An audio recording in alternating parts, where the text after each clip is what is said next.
अस्सलाम वालेकुम, मैं हूं Komal Noreen Qureshi and welcome back to Komal journey, जहां पर हमारा आज डे 1 है स्टडी अब्रॉड सीरीज़ का। और हम यहां पर डिस्कस करेंगे स्टडी अब्रॉड के लिए हमें पहले कौन कौन से डॉक्यूमेंट्स, कौन कौन सी चीज़ें तैयार करके रखनी होती हैं। सबसे पहले जो सबसे ज़्यादा इम्पोर्टेंट चीज़ है वो है आपका माइंडसेट। ये जर्नी ओवरऑल मुश्किल है, ये आसान जर्नी नहीं है। स्पेशली ये बहुत सब्र तहम्मुल के साथ करने वाले काम हैं। ये आपका बहुत ज़्यादा टाइम लेते हैं। उस टाइम के दौरान आपको बहुत ज़्यादा पेशेंस शो करनी होती है। अगर आप नहीं शो करेंगे तो आपकी स्कॉलरशिप या आपकी डिग्री जो भी है वो रह जाएगी। दूसरी बात कि इस दौरान आपको बहुत सारे और अच्छे ऑप्शंस मिलेंगे। तो अगर आप पहले ही ये सोच रहे हैं कि इसको एज अ बैकअप यूज़ कर रहे हैं तो फिर मेरे ख्याल से बहुत मुश्किल है आपका स्कॉलरशिप क्रैक करना। अगर आप इसको फर्स्ट प्लान लेके चल रहे हैं तो फिर आपको इसे फर्स्ट प्लान की तरह ही डील करना पड़ेगा। अगर बैकअप्स हैं तो फिर इसके चांसेस बहुत कम हो जाते हैं। उसके अलावा इसके दौरान आपको स्टार्ट स्टार्ट में क्या पता अप्रिसिएशन मिले, क्या पता ना मिले, लेकिन एक टाइम के बाद आपको अपने अंदर से बूस्ट आना जो है वो बंद हो जाता है। तो ये सारा का सारा काम कंसिस्टेंसी पे चलता है। ये सारा का सारा काम आप डेली बेसिस पे करेंगे तो आप किसी मुकाम पे पहुंचेंगे, वरना it is very difficult for you to deal with that particular period of time and with that particular degree which you are applying for. इन सब चीज़ों के अलावा स्पेशली मैं बात करूंगी उन डॉक्यूमेंट्स की जो डॉक्यूमेंट आपको पहले तैयार करने हैं अप्लाई करने के लिए, जिसमें सबसे पहले तो आपकी डिग्री आती है। अब डिग्री दो तरह की होती है। एक डिग्री जो आजकल डिग्री चल रही है बीएस की, बैचलर्स या मास्टर्स की। बीएस की 4 साल की डिग्री और मास्टर्स की 2 साल की डिग्री।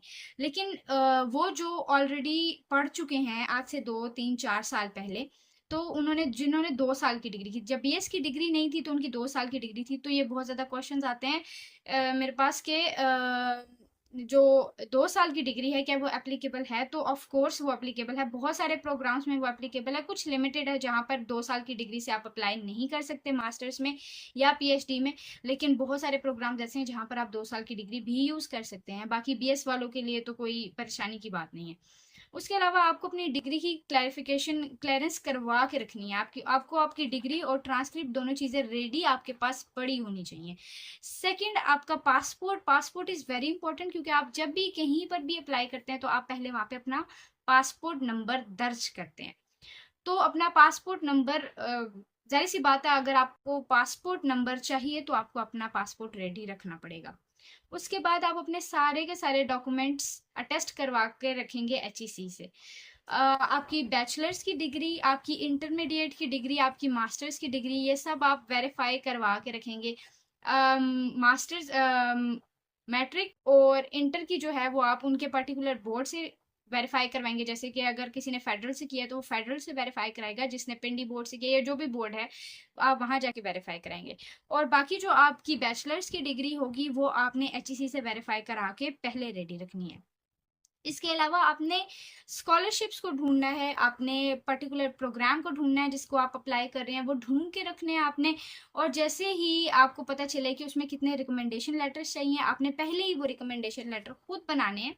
और आपने वो रिकमेंडेशन लेटर अपनी टीचर को, जो भी प्रोफेसर हैं उनको देने हैं, वो आपको साइन करके देंगे।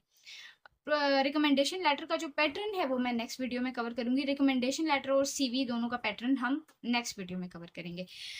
उसके अलावा आपने अपना इंग्लिश प्रोफिशिएंसी टेस्ट रेडी रखना है, आपने पहले से वो क्लियर किया हुआ हो। अब जिसने आइल्स करना है वो आइल्स करे, जिसने टोफिल करना है वो टोफिल करे। मैंने टोफिल किया था क्योंकि टोफिल की पैटर्न जो है वो बहुत इजी है। टोफिल का चेकिंग मेथड बिल्कुल एआई से है, तो इस वजह से आपके मार्क्स भी बहुत अच्छे आ जाते हैं, आप तैयारी भी बहुत इजीली कर लेते हैं। उसके सारे सोर्सेज ऑनलाइन अवेलेबल हैं। मुझे आइल्स के बारे में ज़्यादा इन्फॉर्मेशन नहीं है क्योंकि मैंने आइल्स नहीं दिया। तो कोई जो टोफिल देना चाहता है तो वो मुझे बता दे। मैं किसी वीडियो में एक छोटा सा पार्ट टोफिल का भी ऐड कर दूंगी कि मैंने कहाँ से तैयारी की और कौन कौन सी चीज़ें मैंने इस दौरान इस्तेमाल की। उसके अलावा एक और चीज़ है जो आपको पहले रेडी रखनी होती है, लेकिन वो हर प्रोग्राम के लिए अलग होती है, और वो होती है सीवी। आपको हर प्रोग्राम के लिए अप्लाई करने के लिए अलग सीवी की ज़रूरत पड़ेगी, क्योंकि हर प्रोग्राम की अपनी कुछ स्पेशलिटीज़ होती हैं जो वो मांग रहा होता है। आपको सीवी को उसके अकॉर्डिंग मॉडिफाई करना पड़ता है। सीवी कैसे बनाते हैं, अगर आपका एक्सपीरियंस नहीं है, आपने सिर्फ बैचलर किया हुआ है, तो फिर भी आपकी सीवी को किस तरीके से भरना है, तो वो सारी चीज़ें मैं इंशाल्लाह नेक्स्ट वीडियो में कवर करूँगी। नेक्स्ट वीडियो में रिकमेंडेशन लेटर और सीवी और टोफिल का पार्ट भी मैं इंशाल्लाह कवर करूँगी। आज के लिए इतना ही। Thank you so much.